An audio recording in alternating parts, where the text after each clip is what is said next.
राधे राधे भक्तों। जैसा कि कार्तिक माह चल रहा है, तो आज हम लोग कार्तिक माह में लक्ष्मी जी की कथा का श्रवण करेंगे। एक बूढ़ा ब्राह्मण था, वह रोज पीपल को जल सींचता था। पीपल में से रोज एक लड़की निकलती थी और कहती, पिताजी मैं आपके साथ जाऊंगी। यह सुनते सुनते बूढ़ा दिन ब दिन कमजोर होने लगा। तो बुढ़िया ने पूछा कि क्या बात है।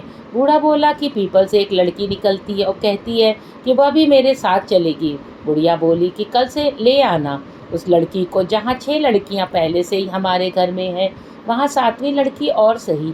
अगले दिन बूढ़ा उस लड़की को घर ले आया। घर लाने के बाद बूढ़ा आटा मांगने गया तो उसे पहले दिनों ही की अपेक्षा आज ज़्यादा आटा मिला था। जब बुढ़िया वह आटा छानने लगी तो लड़की ने कहा कि लाओ माँ, मैं छान देती हूँ। जब वह आटा छानने बैठी तो परात भर गई। उसके बाद माँ खाना बनाने जाने लगी तो लड़की बोली कि आज रसोई में मैं जाऊंगी। तो बुढ़िया बोली कि ना, तेरे हाथ जल जाएंगे। लेकिन लड़की नहीं मानी और वह रसोई में खाना बनाने गई तो उसने तरह तरह के 3600 व्यंजन बना डाले। आज सभी भरपेट खाना खाया। इससे पहले वह आधा पेट खाना खाकर सो जाते थे। रात हुई तो बुढ़िया का भाई आया और कहने लगा कि दीदी मैं तो खाना खाऊंगा। बुढ़िया परेशान हो गई, अब खाना कहाँ से लाएगी। लड़की ने पूछा कि माँ क्या बात है। उसने कहा कि तेरा मामा आया है और रोटी खाएगा, लेकिन रोटी तो सबने खा ली है, अब उसके लिए कहाँ से लाऊंगी। लड़की बोली मैं बना दूंगी। अब वो रसोई में गई और मामा के लिए 3600 व्यंजन बना दिए। मामा ने भरपेट खाया, कहा कि ऐसा खाना इससे पहले उसने कभी नहीं खाया है। बुढ़िया ने कहा कि भाई तेरी भांजी जो है उसी ने बनाया है।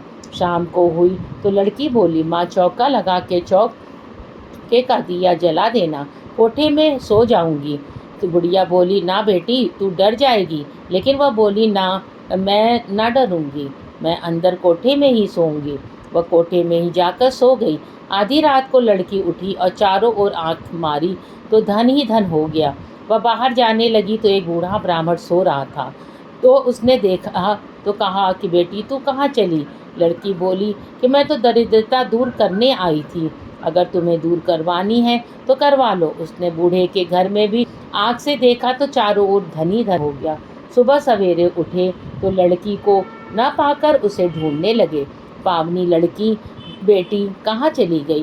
बूढ़ा ब्राह्मण बोला, वह तो लक्ष्मी माता थी जो हमारे साथ मेरी दरिद्रता भी दूर करके चली गई। हे लक्ष्मी माता, जैसे आपने उनकी दरिद्रता को दूर किया वैसे ही सबकी करना। कार्तिक के माह में के दौरान हमें पीपल के वृक्ष की पूजा करनी चाहिए, दीप जलाना चाहिए, जिससे हमारी सभी परेशानियों से मुक्ति मिलती है। साथ ही घर में सुख शांति बनी रहती है। कार्तिक महीने में नदी में दीप प्रवाहित करना भी बेहद शुभ माना जाता है, जिससे हमें मोक्ष की प्राप्ति होती है। शुक्रवार को श्री विष्णु और लक्ष्मी जी पीपल वृक्ष के तने में निवास करते हैं, इसलिए पीपल वृक्ष की पूजा, दीपदान, जल तेल चढ़ाने का और परिक्रमा लगाने से शनि कष्ट दूर हो जाता है। साथ में पुण्य की प्राप्ति होती है, जिससे लक्ष्मी नारायण प्रसन्न होते हैं और घर में धन्य धान्य की वृद्धि होती है। आपने हमारे चैनल को अभी तक लाइक और सब्सक्राइब नहीं किया है तो कर दें। माँ लक्ष्मी आप सभी पर कृपा बनाए रखें। धन्यवाद।